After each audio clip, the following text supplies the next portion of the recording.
Graça e paz, queridos, tudo bem com vocês? Que a graça do Senhor Jesus seja sobre você, sobre a tua casa, sobre a tua família.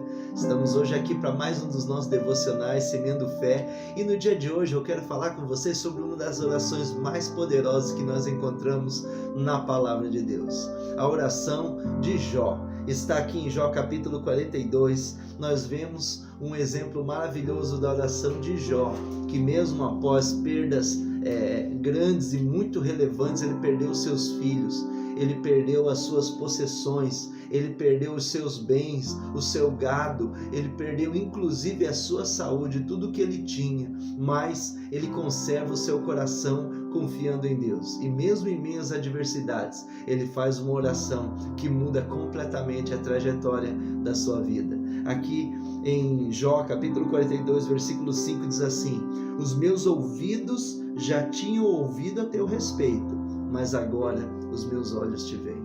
Olha só que incrível. Jó aqui está fazendo uma oração diante de Deus. Ele está dizendo, depois de muita conversa, depois de muito diálogo com seus amigos, inclusive com Deus, Deus fala com ele, Deus se manifesta a ele e agora ele tem uma visão clara e aberta de Deus. Ele está dizendo, mesmo em meio às adversidades e às lutas que eu passo ou passei, o Senhor, eu consigo te ver.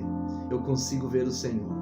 Jó conseguiu enxergar aquilo que muitas vezes nós temos dificuldade de enxergar a Deus no meio das tribulações, de ver o Senhor em meio às lutas da nossa vida. Jó, ele conseguiu ver Deus mesmo em meio às perdas que a vida lhe impôs.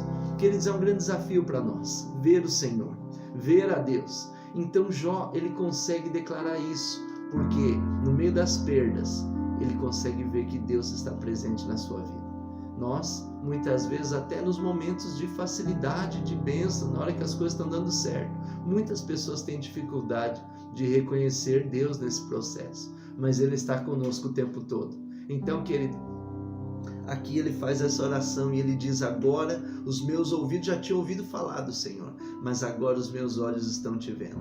Eu consigo vê-lo em meio a tudo que tem passado na minha vida, tudo que eu tenho vivido, eu tenho visto o Senhor. Querido, a minha oração é para que você consiga ver o Senhor no meio das crises, das lutas, das vitórias, de tudo que você estiver passando. Consiga enxergar Deus trabalhando a sua vida, consiga enxergar Deus abençoando você, Ele guardando você e te dando direção em tudo que você vai passar. Amém? E o mais interessante é que assim que Ele faz essa oração, a Bíblia diz que naquele momento o Senhor muda a história de Jó. A Bíblia diz que o Senhor ele reverte aquela situação. Deus, ele é poderoso para operar na nossa vida, mas muitas vezes, em primeiro lugar, Ele quer que a gente consiga enxergar o que estamos passando. Amém? Que Deus abençoe você, querido Deus. Tenho certeza que quando eu e você conseguimos enxergar Deus trabalhando nas situações, Deus com certeza entra com provisão e irá mudar o quadro da nossa história. Que Deus te abençoe, tenha um dia de bênção, de graça, na paz do Senhor Jesus.